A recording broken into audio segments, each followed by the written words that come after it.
Olá, meus amigos, sejam bem-vindos para mais um encontro de Direito Empresarial. Na aula de hoje, eu dou continuidade ao tema sociedade que introduzi na aula passada. Vejam que nós estávamos estudando o tripé do direito empresarial, não é? O termo empresa, nós já vimos. O termo empresário, nós também já vimos em observações gerais. O primeiro deles já foi, que é o empresário individual. Agora estamos nesse aqui, na sociedade empresária. Ele e aqui o estabelecimento. Bem, senhores, na aula passada eu havia introduzido esse tema e disse o seguinte: existem as sociedades simples e as empresárias. A simples tem pessoalidade, simplicidade, a empresária, complexidade, organização. Disse também que tanto uma quanto a outra escolherão um tipo societário, escolherão uma roupa a vestir. Inclusive, chamei a atenção para alguns tipos societários que só serviriam ou no consultório ou no hospital. A sociedade anônima e a comandita por ação apenas no hospital. Já a sociedade simples pura só iria se enquadrar nas espécies sociedade simples, naquele consultório que havia conversado com os senhores. Que fique claro, o que eu desejo estudar são as sociedades empresárias e não as sociedades simples. Vamos agora iniciar a aula de hoje com o tema sociedade empresária. O primeiro tópico da aula de hoje chama-se pressupostos de existência. Pressupostos de existência de uma sociedade empresária. Eu tenho dois pressupostos para que essa sociedade empresária venha a existir. O primeiro deles é a pluralidade de sócios. E o segundo é uma coisa que você lembra desde sua formação jurídica, por mais que você não saiba o conceito, certamente irá lembrar dessa expressão, a expressão affectio societatis, ou societá. Repetindo, vou explicar cada um deles e vamos aprofundar em seguida. Repetindo, o primeiro tema do dia de hoje chama-se pressupostos de existência. Dentro dele, o primeiro, pluralidade de sócios, é o que eu explico em primeiro lugar. Para que uma sociedade empresária venha a existir, eu tenho que ter a pluralidade de sócios. Vamos compreender. Sociedade significa um contrato, um negócio jurídico. Contrato de sociedade. Para que eu tenha um contrato, eu tenho que necessariamente ter a pluralidade. Ninguém contrata consigo mesmo. Eu não consigo Tiago Karapetkov com o Tiago Karapetkov. Então, como regra, um negócio jurídico, chamado contrato, exige ali o caráter bilateral, ou melhor, a pluralidade. A sociedade, sendo um contrato de sociedade, seguirá o mesmo parâmetro. Necessita da pluralidade. Porém, senhores, na minha matéria de direito empresarial, existem três grandes exceções. Três grandes exceções a esse pressuposto de existência. Existem três paisagens que eu vou lhe apresentar em que a sociedade vai ter apenas uma pessoa. Vamos às exceções a esse pressuposto de existir, a pluralidade. O primeiro caso é de direito administrativo. Não cabe aqui eu estudar. É a empresa pública. É o caso que o Estado é o único dono. É uma exceção à pluralidade. É uma exceção dentro do direito administrativo. Empresa pública, aquela sociedade em que o Estado é o único dono. A segunda exceção, a pluralidade de sócios, é uma coisa que eu não vou estudar hoje. Vou apenas citar. É a subsidiária integral. Subsidiária integral está positivada no artigo 251 da Lei 6404, que é a Lei de SA. Repito e explico melhor em seguida. Repetindo, subsidiária integral está prevista no artigo 251 da Lei 6404, que é a Lei de Sociedade Anônima e da Comandita por Ação. No artigo 251, ele traz a figura da subsidiária integral. Entenda que subsidiária integral, vou apenas explicar de maneira por alto, abstrata e não aprofundar, mas a subsidiária integral é uma SA que é a única dona de uma outra SA. A Petrobras tem inúmeras subsidiárias integrais, por exemplo. Uma SA que consegue ser a única dona de uma outra SA. Me desculpem, mas eu não vou aprofundar no tema. Eu estou em sociedades em geral e não especificamente em uma sociedade anônima ou comandita. Repetindo, pressupostos para uma sociedade empresária existir. O primeiro deles, pluralidade de sócios. Existem exceções, são 3. A primeira, empresa pública. A segunda, subsidiária integral. E a terceira, a que eu desejo explicar agora com maior profundidade. Ela está prevista no artigo 1033 do Código Civil. Uma coisa chamada sociedade unipessoal incidental temporária. Vou repetir, explicando o nome e demonstrando aos senhores que não existe nenhuma dificuldade nessa nomenclatura. Repetindo, a terceira exceção é encontrada no artigo 1033 do Código Civil. E tem um nome, chama-se sociedade unipessoal. Uma pessoa só. Incidental. Essa unipessoalidade, uma pessoa só, acontecerá no meio do caminho e não no início. Temporária, porque vai durar apenas 180 dias, caso contrário, acabou essa sociedade. Repetindo, sociedade unipessoal, incidental, temporária, sem dificuldade nesse nome. Sociedade unipessoal, uma pessoa só, que isso aconteceu incidentalmente, no meio do caminho, e vai durar apenas 180 dias. Se resolva, se conserte em 180 dias. Faça o que você imaginar. Junte mais alguém ali e tenha pluralidade, ou então se transforme em empresário individual ou eireli, eu não sei, se vira em 180 dias. Caso contrário, a sua sociedade irá acabar. Esse ponto eu quero discutir um pouco mais. Que fique bem claro, essa sociedade que estamos estudando, essa exceção, é aquele famoso caso de um sócio que morre, do sócio que se retira e tudo mais, e aí ficou apenas uma pessoa ali dentro. É o que eu estou lhe dizendo. Tem 180 dias para você... Ou você junta pluralidade e continua a existir, porque isso é um pressuposto para a existência, ou você se transforma em alguém que é sozinho. Eu tenho 2 no Brasil, decida. Empresário individual ou eireli. Caso contrário, a sociedade irá acabar, diz o 1033. Esse tema, até aqui, o que eu falei nessa sociedade, todo mundo aí fora sabe? Um aluno basicamente preparado, ele domina isso que eu falei com tranquilidade. Eu desejo agora aprofundar um pouco mais esse tema. Primeiro, eu queria só deixar claro que o meu posicionamento e o do professor Sérgio Campinho não deve prevalecer em sua prova, mas só para um caráter refletivo. Vejam, no meu entender, isso não é uma exceção, porque eu tenho um prazo, eu estou apenas tolerando, eu não poderia enquadrar como exceção. A empresa pública é verdade, ela vai existir com um único dono. A subsidiária integral, ela vai existir com um único dono. Mas a sociedade unipessoal incidental temporária, no meu entender, ela não é uma exceção à unipessoalidade. A lei apenas tolera pelo prazo de 180 dias. Se fosse realmente uma exceção, ela não morreria após esse prazo. É apenas uma reflexão. Não leve esse ponto tão a sério, já que é um posicionamento minoritário meu e do professor Sérgio Campinho. Não leve a sério, eu volto a repetir, na sua prova é uma exceção e ponto final. Foi apenas uma análise que fizemos. Bem, agora aprofundando. Eu estava dizendo que tínhamos uma sociedade. Isso. A pessoa jurídica X. Uma padaria, sabe?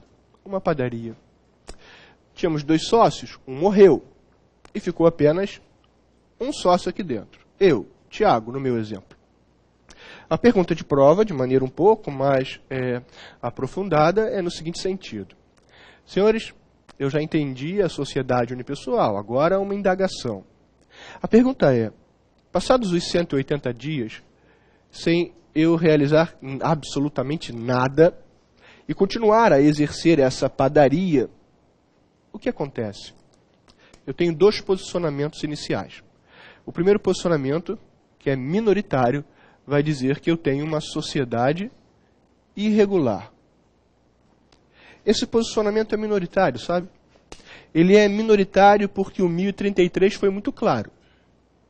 Passados os 180 dias, meus amigos, eu não tenho isso aqui. Olha para cá, por gentileza. Isso aqui acaba. Como eu estou falando de irregularidade, se nem existe mais a sociedade? Por isso não deve prevalecer esse primeiro posicionamento. Ele diz, passados os 180 dias, sobrou o Tiago, não é?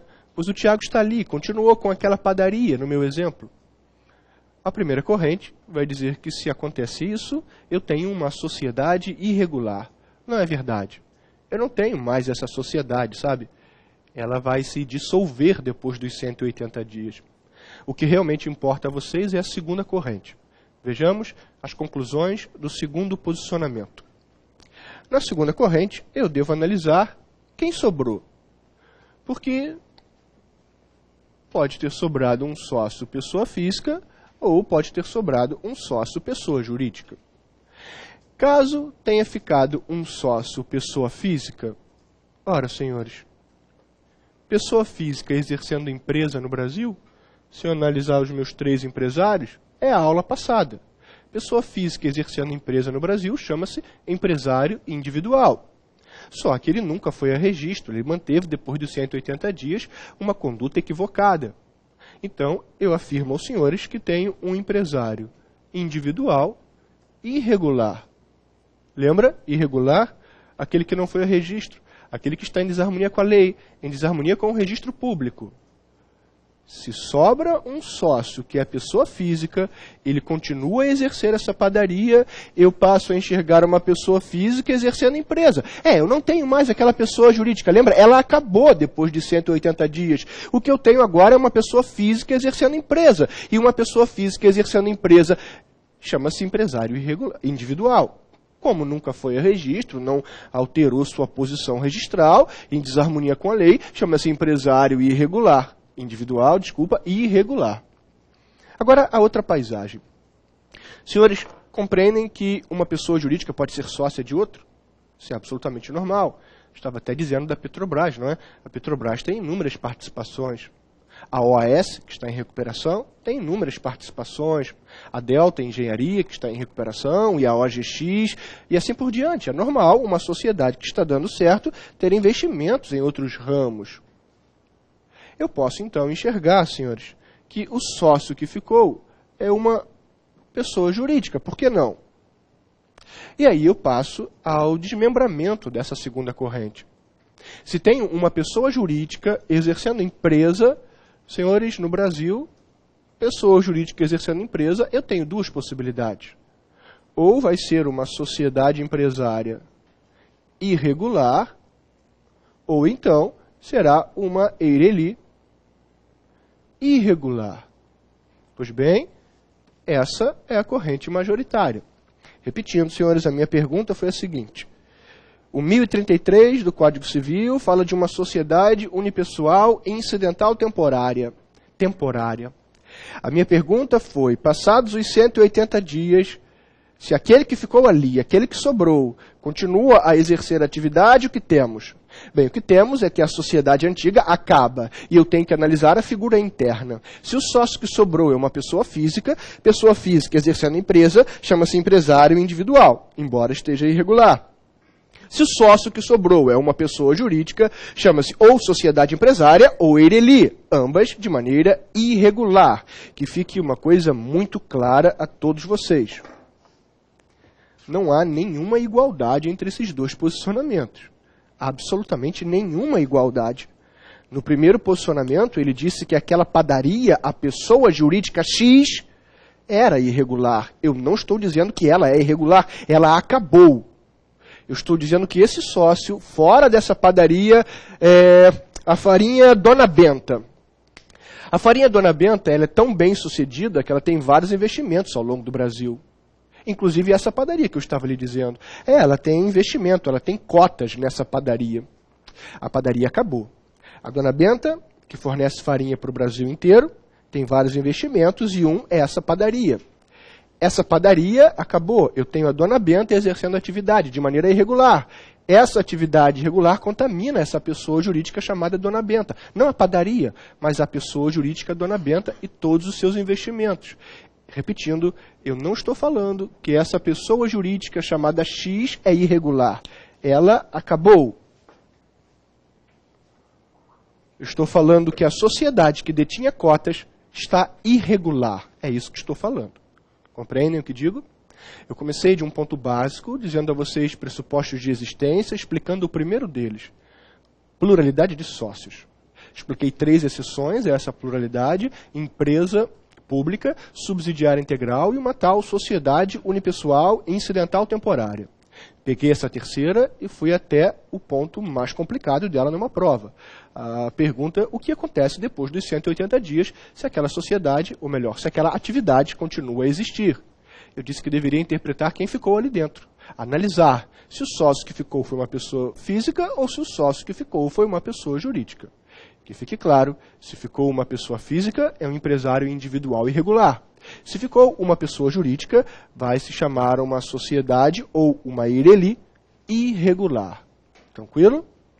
Muito bem. Continuando nossa análise de sociedade empresária, agora eu vou apagar o quadro para que eu possa retornar ao slide.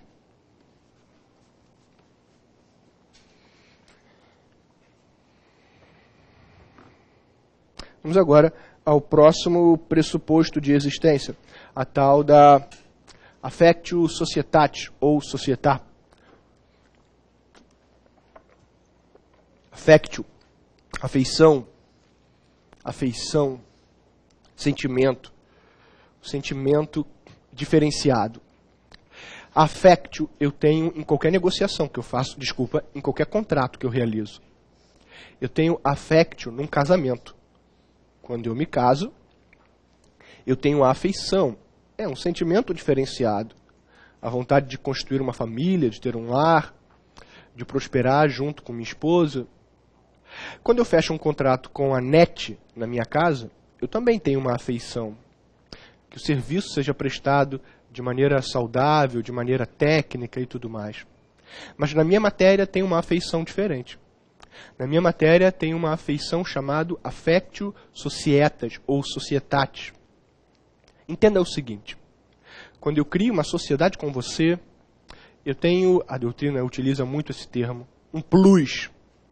E aí, em sala de aula, eu brinco sempre, dizendo que eu tenho um plus a mais, para que você de fato sinta essa dorzinha no ouvido, mas que lembre disso. Affectio societatis é um plus. É um sentimento diferenciado que eu tenho que ter com o meu sócio. Essa vontade de ter sucesso, essa vontade de, junto com ele, ter lucro e levar o nosso curso preparatório para o topo de excelência, de qualidade e de aprovação. É um sentimento diferenciado, sabe?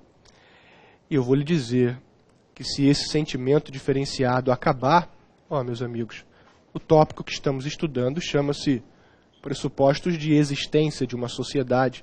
Eu lamento informar, mas se esse sentimento acabar, você vai ver no STJ inúmeros julgados dizendo assim, dissolução da sociedade por ausência de affectio.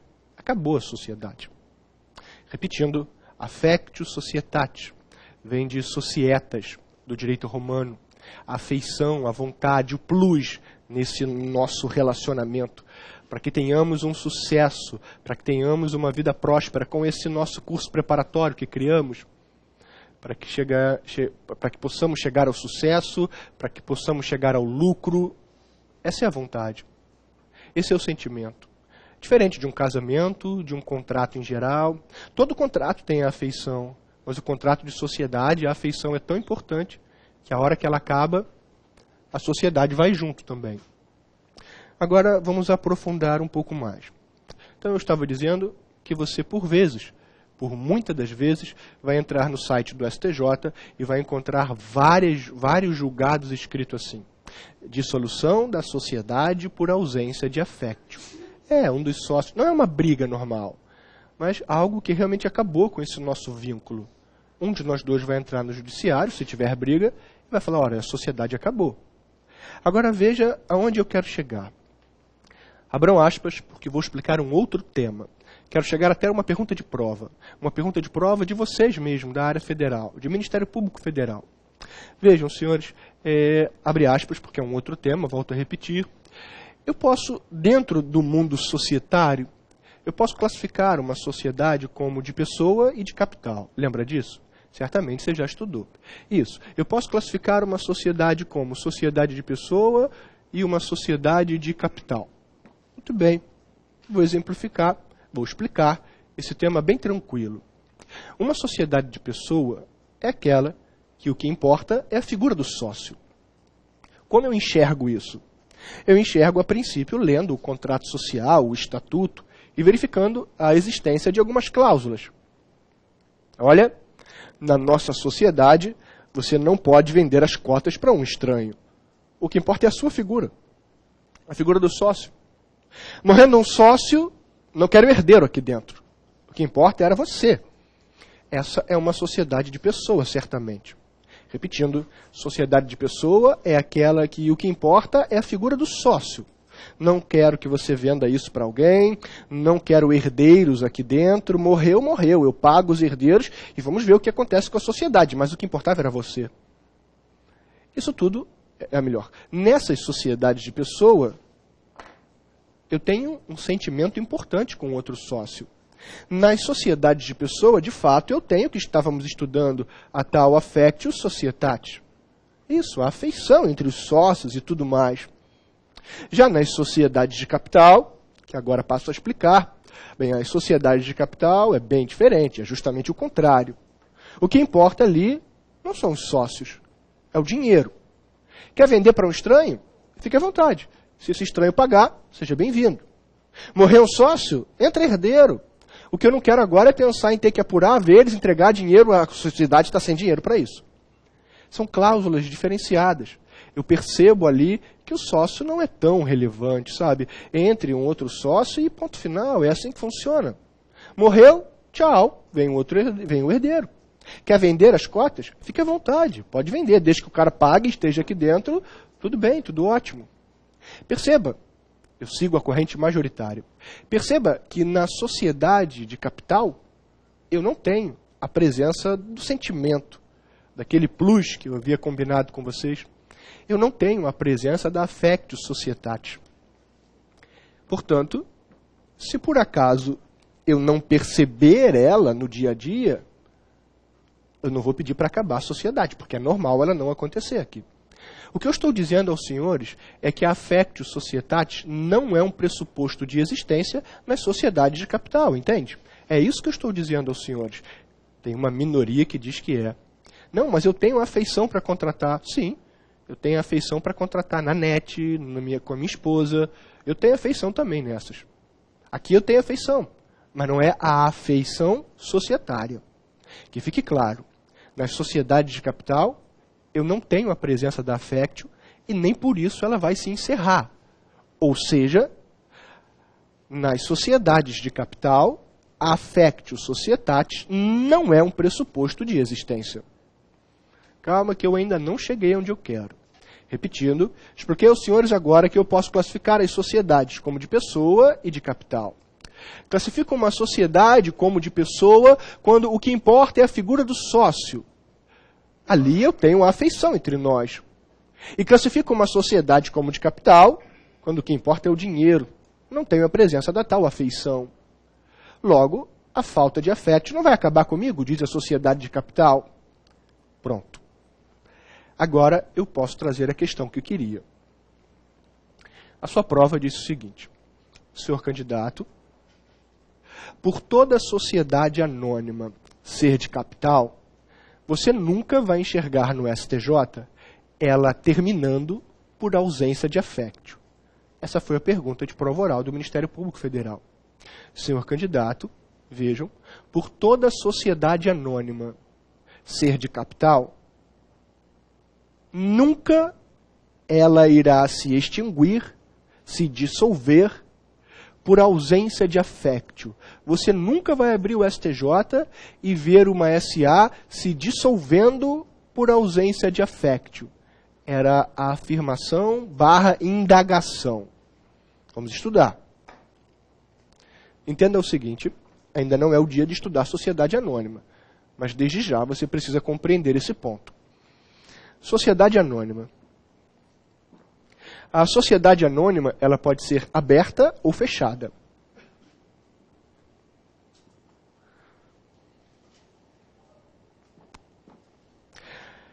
A sociedade anônima aberta, vejam como nós julgamos, às vezes, um ponto bobo como esse, de maneira despretensiosa ou algo parecido. Eu estava há uma semana e meia atrás, realizando um treinamento com todos os candidatos que foram para a prova oral da magistratura estadual lá de São Paulo.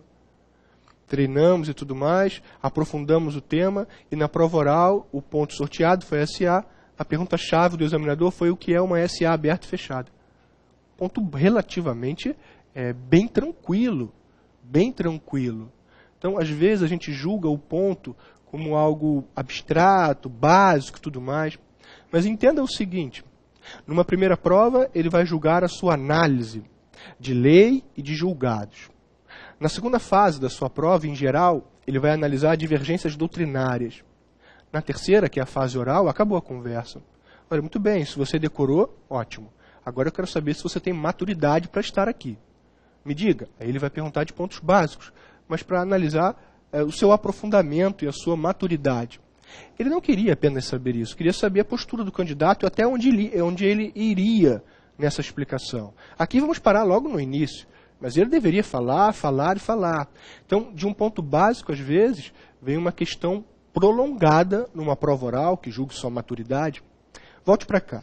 A sociedade anônima ela pode ser aberta ou fechada. A SA aberta é aquela que negocia os seus valores mobiliários no mercado de capitais. O que é isso? Aquela que negocia os seus papéis junto ao público, junto aos investidores, com qualquer um. Repetindo, uma sociedade anônima aberta é aquela que negocia os seus valores mobiliários junto ao público, ou seja, no mercado de capitais. Tenho vários exemplos. Eu tenho a Natura, a Magazine Luiza, o Santander, a Oi, a Vivo, a Petrobras, o Banco do Brasil. Poderia citar inúmeras outras aqui. São aquelas que negociam seus papéis no mercado de capitais. Negociam com o público, negociam com qualquer um. Pagou? Está dentro. Pagou? Está dentro? A sociedade anônima aberta é verdade. Ela sempre será de capital. Sempre será de capital. Ou seja, não venha me falar de affectio societate.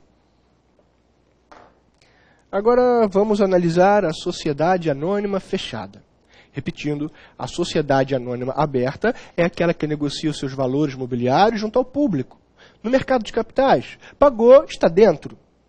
Pois essa é uma sociedade de capital, certamente. Não me venha falar de affectio. Agora, a sociedade anônima fechada. Aquela que não negocia seus papéis com qualquer um. A Rede Globo é um exemplo. Não negocia seus papéis com qualquer um. Vá com calma, porque a sociedade anônima fechada, eu tenho que analisar o seu estatuto para saber se ela é de pessoa ou de capital. Exatamente. A sociedade anônima fechada, ela pode ser de capital, mas ela também pode ser de pessoa. A Rede Globo, por exemplo, é uma sociedade anônima fechada de pessoa. O que importa ali é a família Marinho. Sem dúvida alguma. Entenda que a minha afirmação ela foi a seguinte.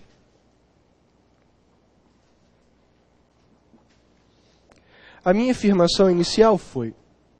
Vou sair da frente do pessoal do online para que possa copiar com tranquilidade. A minha afirmação foi a seguinte. Por toda a sociedade anônima ser de capital, o que é uma mentira, ela nunca vai ter affectio societatis, sua ausência nunca vai ser sentida. É mentira isso. A sociedade anônima nem sempre é de capital, ela pode ser de pessoa. E quando assim acontecer, eu tenho que ter a affectio societatis. Se não tiver, sim, é possível eu enxergar no STJ uma sociedade anônima acabando por ausência de affectio. Essa é a minha conclusão.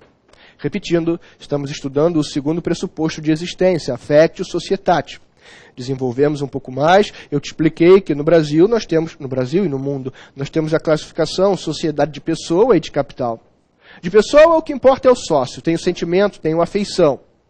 Na de capital, não tenho sentimento, o que vale é o dinheiro, não me venha com affectio, nunca vou ver uma sociedade de capital se encerrar por ausência de affectio. E aí sim trouxe a pergunta de prova. Senhor candidato, toda a sociedade anônima, por ser sempre de capital, você nunca vai enxergar ela acabando por ausência de affectio. Mentira. A sociedade anônima nem sempre é de capital. Ela pode ser de pessoa. A SA fechada pode ser de pessoa. Sendo de pessoa, tem sentimentos, tem affectio societatis. Se isso acabar, não se esqueça, estamos estudando um tópico, pressupostos para ela existir. Ela também acaba. Resumindo, a sociedade anônima pode se dissolver por ausência de affectio. Essa é a afirmação mais objetiva possível numa prova. Isso é possível, porque ela pode ser de pessoa. Muito bem, agora eu vou apagar todo esse rabisco e vou continuar a minha aula.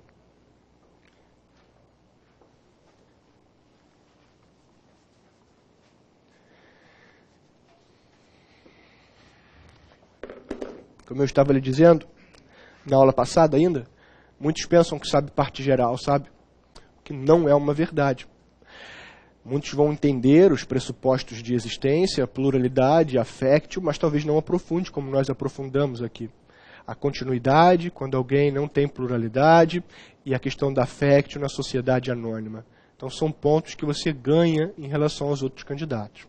Senhores, depois dos pressupostos para a sociedade existir, explico aos senhores requisitos de validade para essa tal sociedade empresária. Requisitos de validade. Bem, os requisitos de validade de uma sociedade empresária, ao total, são 5. 5 são os requisitos de validade de uma sociedade empresária. Vejam, dos 5, os 3 primeiros são óbvios. Sociedade empresária, eu já estava conversando com vocês, significa um contrato. Contrato, no direito civil, de maneira tradicional, existem 3 grandes requisitos, que todos nós conhecemos. Agente, objeto e forma. São os 3 primeiros requisitos da minha sociedade, já que sociedade é um contrato. Repetindo, requisitos de validade de uma sociedade empresária. Agente capaz, objeto lícito e forma prescrita ou não proibida na lei. São os 3 primeiros requisitos. Óbvios, já que sociedade significa contrato, e esse negócio jurídico exige 3 requisitos de validade. Agente capaz, objeto lícito e forma prescrita ou não proibida na lei. Eu tenho alguns amigos, como o professor Rodolfo Pamplona, que escreve junto com o professor Pablo Stolze, Direito Civil, que traz mais figuras desses requisitos de validade, como uma manifestação de vontade livre e assim por diante. Eu, por aqui, fico com os 3 requisitos tradicionais. Agente, objeto e forma. Só que agora eu preciso incluir mais 2 requisitos do direito empresarial, agora próprios do direito empresarial. O meu 4º requisito é o seguinte. Todos participarão dos resultados, seja resultado positivo, seja resultado negativo. Entende? Não estou aceitando aqui cláusula leonina, é isso que quero dizer. Repetindo, todos os sócios participarão dos resultados, seja resultado positivo, seja resultado negativo. Não me interessa aqui uma cláusula leonina e nem uma exploração alheia, senão eu não tenho uma sociedade entre nós. Temos uma outra espécie de natureza, uma outra espécie de esfera jurídica que não é tão legal assim. Aqui todos devem participar dos resultados, positivos ou negativos. 5º requisito, o que mais cai em prova. Todos os sócios deverão participar da constituição do capital social, coisa que estudaremos depois, capital social, ponto riquíssimo na sua prova. Repetindo, como 5º e último requisito de validade, eu vos digo que todo sócio tem que contribuir para a formação do capital social. Por alto, vou lhe dizer que ele poderá contribuir com dinheiro, bens ou créditos. Por alto, ainda não vou aprofundar. Repetindo, 5º requisito de validade, todos os sócios devem participar da formação do capital social. A princípio, com dinheiro, bens ou créditos. Vejam um ponto riquíssimo de prova aqui. Muitos vão dizer aos senhores o seguinte: meus amigos, no Brasil, não há que se falar mais em sociedade de capital e indústria. Ponto antigo, não é?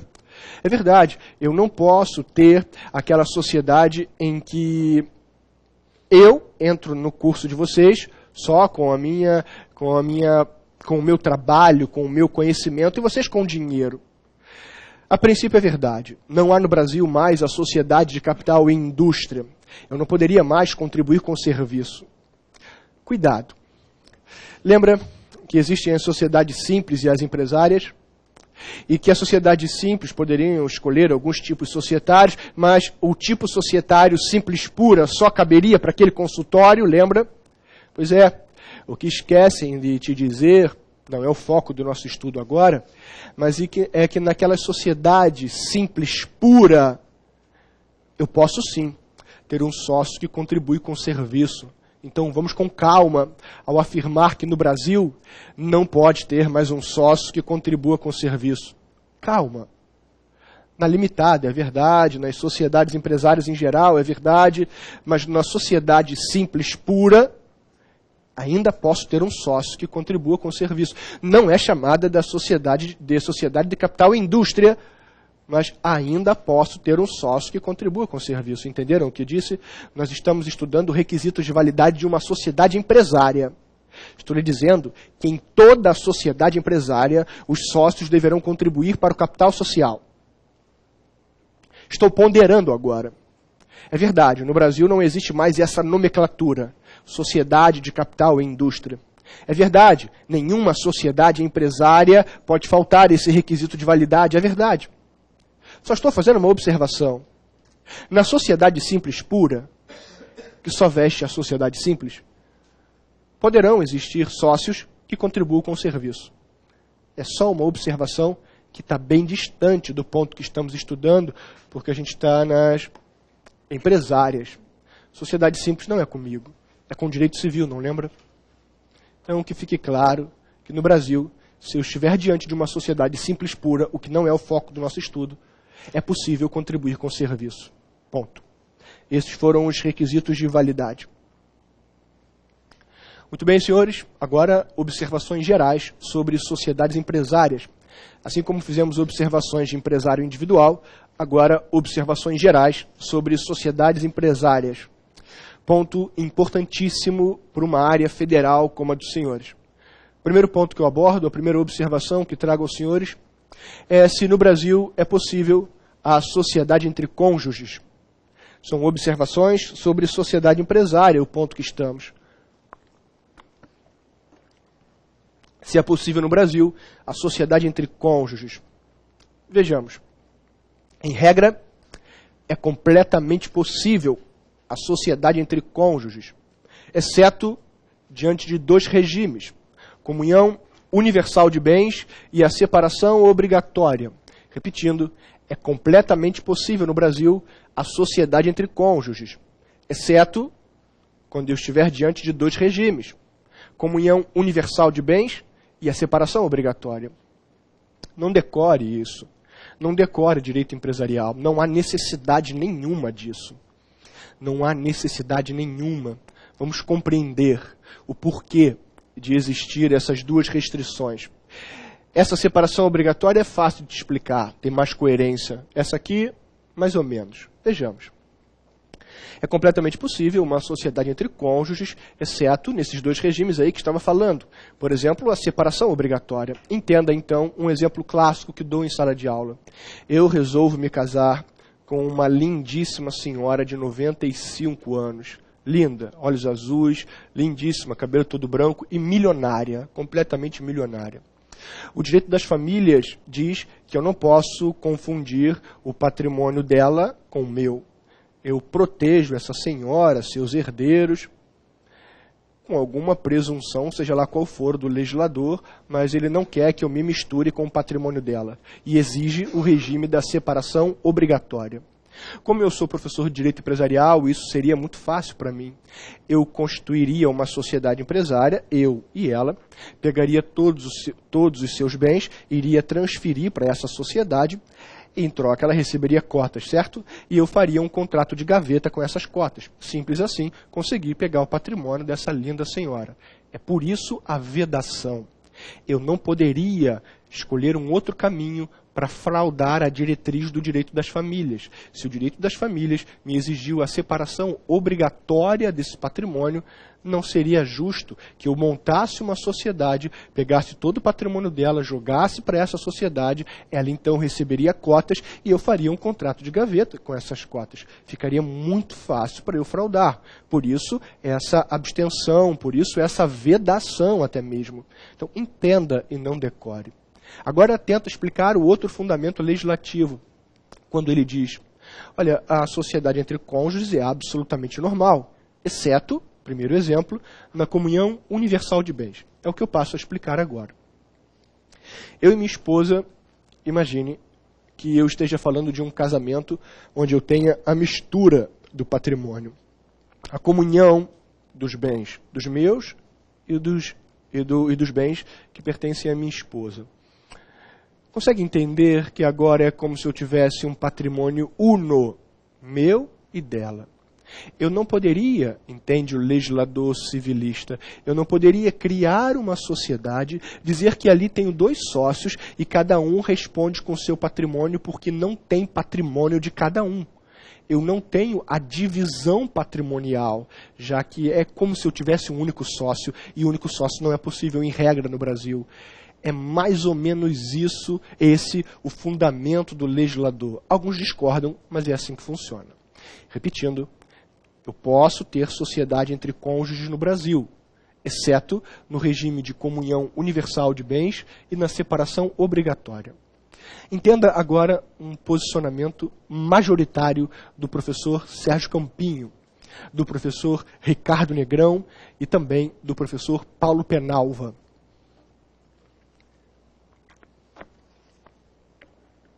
A maioria da doutrina vai dizer o seguinte, espera lá, você está falando de sociedades do Código Civil, mas eu tenho 2 sociedades que estão fora do Código Civil.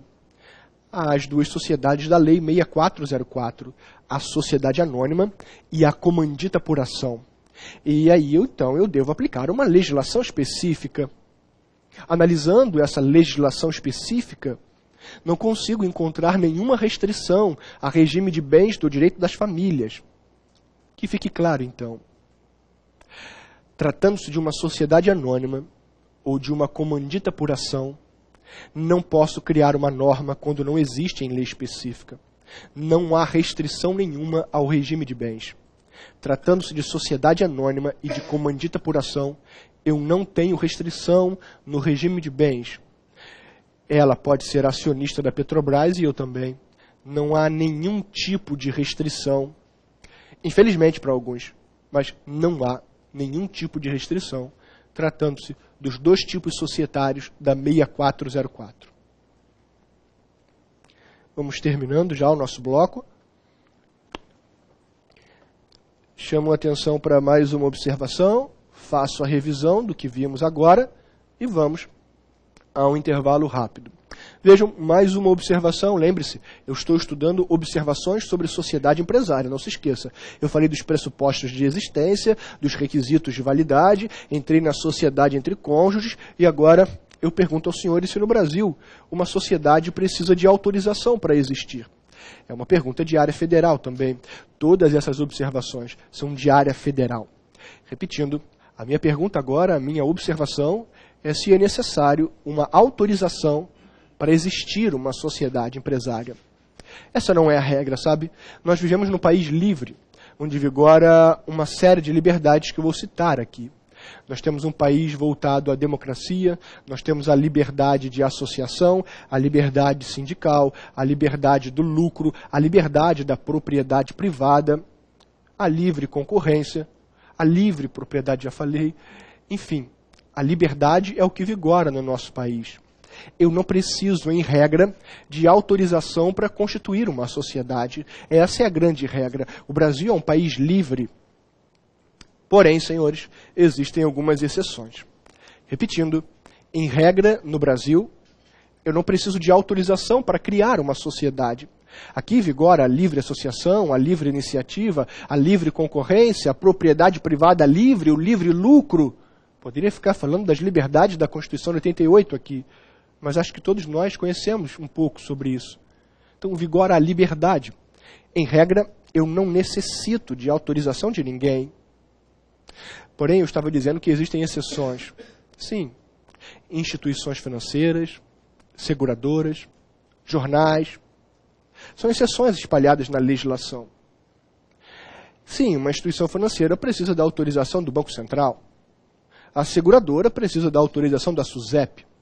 Os jornais precisam de um registro na associação de imprensa e em outros órgãos. Mas entenda, nenhuma dessas exceções, absolutamente nenhuma delas, vem aferir o caráter democrático. Nenhuma delas vem agredir a liberdade. Nenhuma. Todas têm um caráter protetivo daquele setor. Com o seu registro na associação de imprensa e em outros órgãos, eu passo a lhe proteger. Com a autorização do Banco Central, eu protejo todo o comércio em geral, o crédito em geral. Seguradoras, eu estou protegendo as relações jurídicas. Entenda, nenhuma exceção espalhada pela lei trará um caráter antidemocrático. Que isso fique muito claro. Muito bem, vamos agora à revisão do nosso bloco. Por favor, largue seu caderno, largue seu computador e vamos analisar o que vimos nesse início de aula. Muito bem, eu relembrei aos senhores que no final da aula passada tínhamos duas espécies de sociedade, a simples e a empresária. Que as duas escolheriam um tipo societário, fiz algumas observações e eu já precisava iniciar a aula de hoje com pressupostos de existência. Dois são os pressupostos de existência. A pluralidade de sócios e a tal da affectio. Pluralidade. Sociedade é um contrato. Para que eu tenha um contrato, tenho que ter pluralidade. É um pressuposto óbvio. Mas essa obviedade tem algumas exceções. A empresa pública, onde o Estado é o único dono, não queria explicar. É direito administrativo. A subsidiária integral, lembra do artigo 251 da 6404? Veja se lembra o máximo possível nessa minha revisão. Uma sociedade anônima, que é a única dona de outra SA. E a tal sociedade unipessoal incidental. No meio do caminho, ficou com uma pessoa só e só vai durar 180 dias. Se resolva, cara, junte pluralidade, se transforme em alguém individual, como um empresário individual ou a Ereli, faça isso dentre 180 dias, senão acabou a sua sociedade. E se ele continuar? Tenho que ver quem ficou. O sócio que ficou é uma pessoa física, então eu tenho um empresário individual irregular. O sócio que ficou é uma pessoa jurídica, então eu tenho uma sociedade empresária ou uma Ereli irregular. Essa é a paisagem. Voltei a affectio. Segundo pressuposto, afeição, plus a mais, segundo eu. A afeição, acabou a afeição, é um pressuposto para existir, ela vai acabar. Só tem um grande detalhe. As sociedades podem ser classificadas como de pessoa ou de capital. De pessoa, afeição, sentimento. De capital, não tem esse segundo pressuposto. Se faltar a afeição, não muda em nada para essa sociedade. Toda sociedade anônima é de capital, por isso você nunca vai ver ela acabar por ausência de affectio. Mentira. Não é toda sociedade anônima de capital. Porque a SA fechada pode ser de pessoa. Pode ser de pessoa. Sendo de pessoa, tem affectio, não existindo, ela acaba. Acaba sim. Requisitos de validade, 5. 3 do direito civil. Claro, sociedade é um contrato. Agente, objeto e forma. Número 4, todo mundo participa de resultado. Número 5, todo mundo participa do capital social. Observações sobre sociedade entre cônjuges é possível no Brasil, exceto comunhão universal e separação obrigatória. Esqueça esse exceto se eu estiver lidando com a Lei 6404. E terminei dizendo que no Brasil não é a regra uma sociedade pedir autorização. É algo completamente excepcional. Mesmo sendo excepcional, não chega a agredir nenhum princípio da liberdade ou algo parecido. Muito bem? Isso foi o que estudamos no primeiro bloco. Vamos continuar falando de observações de sociedade e já entrarmos em tipos societários pequenininhos, como a comandita, em conta de participação e em nome coletivo. Faço agora o intervalo de bloco e já voltamos.